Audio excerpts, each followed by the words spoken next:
Hello dear learners, welcome to my channel Study from Home with Rachna ma'am.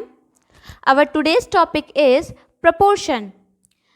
Student, इससे पहले हम आपको ratio समझा चुके हैं कि रेशियो क्या होता है। तो आज का टॉपिक हमारा है proportion. What is proportion? Okay, proportion is a relation of one thing to another in magnitude. यानी कि अगर हम इन जनरल लाइफ की बात करें, ठीक है, रियल लाइफ में अगर रिलेशन एप्लीकेशन अगर हम इसका समझते हैं कि प्रोपोर्शनल क्या है, तो यहाँ हम देख सकते हैं कि proportional is a relation of one thing to another thing in magnitude. यानी कि अगर मैं आपको कहूँ कि एक फ़ोटो है छोटी, फिर उससे बड़ी एक और फोटो है और सबसे बड़ी एक और फोटो है, तो तीनों ही फोटो हमारी क्या है, सेम है, लेकिन वहाँ पर क्या हो रहा है, साइज़ मैटर कर रहा है। ठीक है, वहाँ पर साइज़ क्या हो रहा है, बड़ा हो रहा है, एक दूसरे से धीरे धीरे वो क्या हो रहा है, बड़ा हो रहा है। लेकिन हमारी जो उसकी लेंथ है, उसकी ब्रेथ है, वो तो सेम ही है, और फोटो भी हमारी क्या है, सेम है, सेम ही है। तो वही हमारा प्रपोर्शन भी होता है। Proportion is a relation of one thing to another in magnitude. यानी प्रपोर्शन हमारा एक थिंग और दूसरे थिंग में क्या दिखाता है, रिलेशन दिखाता है, या उनके बीच का कंपैरिजन बताता है। ठीक है, कि उनके मैग्नीट्यूड में क्या कंपैरिजन है, क्या रिलेशन है। ओके, या फिर हम ये भी कह सकते हैं when two ratios are equal we say that they are in proportion.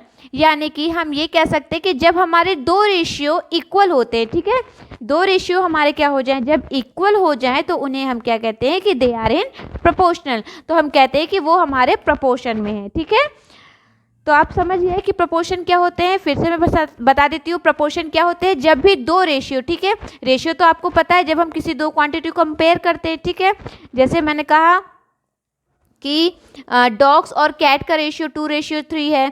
ठीक है, और सेम मैंने दूसरी साइड कहा कि जैसे मैं दूसरी साइड की कहा कि काऊ और बफेलो का रेशियो 4:6 है।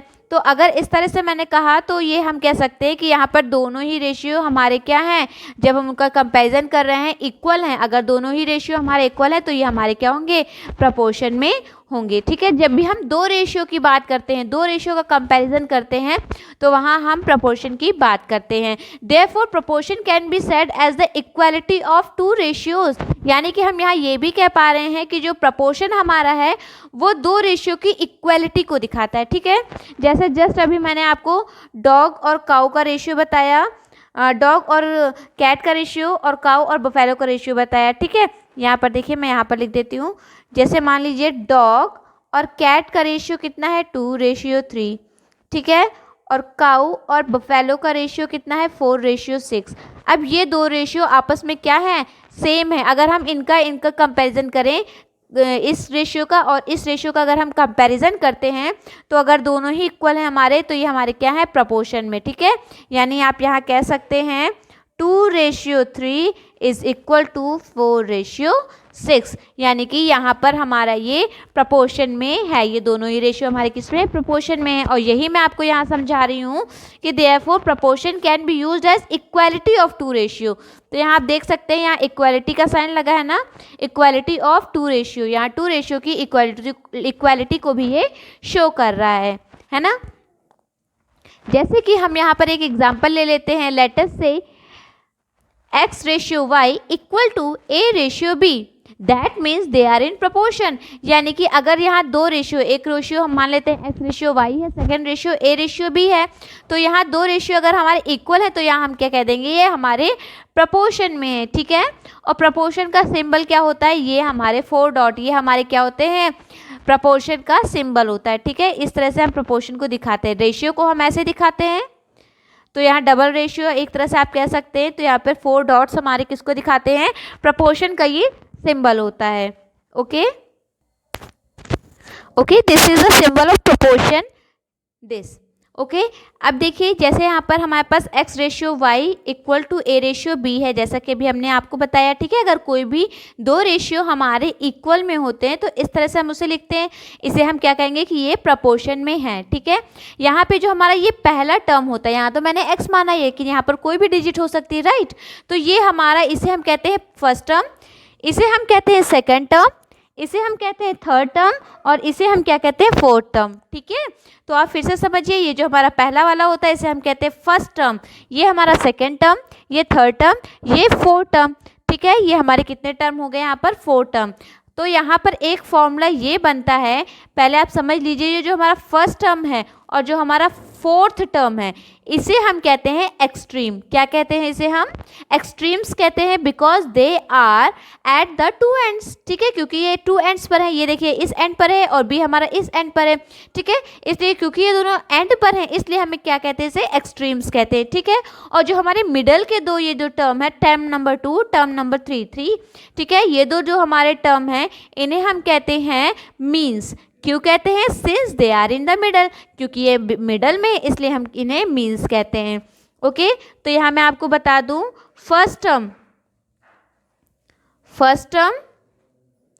And fourth term are called extremes. ठीक है, ये आपको याद रखना है, ये बहुत ही इंपॉर्टेंट है कि first term and fourth term are called extremes. इसे हम क्या कहते हैं? एक्सट्रीम्स कहते हैं। एंड सेकंड टर्म एंड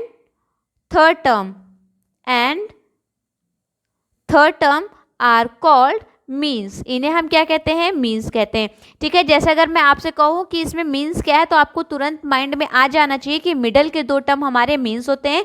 और अगर मैं कहूँ कि एक्सट्रीम तो आपके माइंड में तुरंत क्लिक हो जाना चाहिए कि एक्सट्रीम मीन्स यहाँ के दो एंड। ठीक है, स्टार्टिंग का फर्स्ट वाला टर्म और लास्ट वाला टर्म हमारा क्या होता है? एक्सट्रीम होता है। मिडल के दो टर्म हमारे मीन्स होते हैं। ठीक है, तो यहाँ एक फॉर्मूला बनता है कि product of means equal to product of means equal to product of extreme.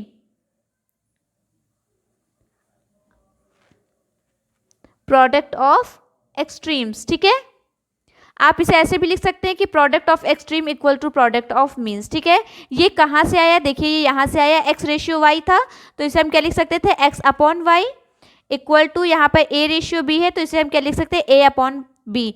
ठीक है, आपको पता है कि रेशियो हमारा किस में चेंज हो जाता है? अपॉन में चेंज हो जाता है। अब यहाँ अगर हम यहाँ क्रॉस मल्टीप्लाई करें, यहाँ पर हम क्या करें? क्रॉस मल्टीप्लाई, तो आपको पता है कि हमारा ये जो x है और ये जो हमारा b है, ये x है और ये b है, ये हमारा क्या होता है? एक्सट्रीम होता है ना। तो यहाँ हम कह सकते हैं प्रोडक्ट ऑफ एक्सट्रीम। और ये जो हमारा y है और जो a है इसे हम कहते हैं मीन्स, तो यहाँ हम लिख सकते हैं प्रोडक्ट ऑफ मीन्स। तो ये हमारा product of means equal to product of extreme आ गया। ये हमारा फॉर्मूला बहुत ही इंपॉर्टेंट है क्योंकि इसे हम अभी आगे यूज भी करेंगे क्वेश्चन को सॉल्व करने में। तो बच्चों आप लोग समझ गए होंगे कि प्रपोर्शन हम लोग किसे कहते हैं। ठीक है, फिर से मैं एक बार आपको बता दूं, प्रपोर्शन हमारा क्या होता है? जब हम किसी भी दो रेशियो का क्या करते हैं? कंपेरिजन करते हैं। जबकि रेशियो में हमने क्या पढ़ा था? रेशियो में हमने पढ़ा था कि जब भी हम किसी दो क्वांटिटीज़ का, ठीक है, किसी दो क्वांटिटीज़ का कंपैरिजन कर रहे होते हैं वहाँ पर हम रेशियो यूज़ करते हैं। लेकिन जब हम दो रेशियो को कंपैरिजन करते हैं तो उसे हम कहते हैं प्रपोर्शन। और याद रखिए ये दो प्रपोर्शन हम उसे कहते हैं कि जब two ratios are in equal. ठीक है, जब दो रेशियो हमारे किस में होते हैं? इक्वल में होते हैं, तो उसे हम क्या कहते हैं कि ये हमारे प्रपोर्शन में है। ठीक है, और आपको ये जो मोस्ट इंपॉर्टेंट फॉर्मूला है कि product of means equal to product of extreme, या आप ऐसे भी कह सकते हैं product of extreme is equal to product of means. ये फॉर्मूला आपका बहुत ही इंपॉर्टेंट है क्योंकि ये हमारा हमने इसी से निकाला है ना, प्रपोर्शन से ही तो हमने इसे फाइंड किया है। तो ये फॉर्मूला अगर आपको अच्छे से पता होगा तो आप आगे के क्वेश्चन आसानी से सॉल्व कर पाएंगे। तो बच्चों आपको ये वीडियो जरूर पसंद आई होगी और प्रपोर्शन समझ में भी आया होगा। प्रपोर्शन समझ में आया तो अभी वीडियो को लाइक कीजिए, वीडियो को सब्सक्राइब कीजिए। अगर आपने अभी तक मेरे चैनल को सब्सक्राइब नहीं किया है तो इसे सब्सक्राइब करके बेल आइकन पर प्रेस कर लीजिए ताकि आपको मेरे आने वाले वीडियोस की नोटिफिकेशन मिलती रहे। वीडियो को ज़्यादा से ज़्यादा शेयर कीजिए। ठीक है, ओके, थैंक यू।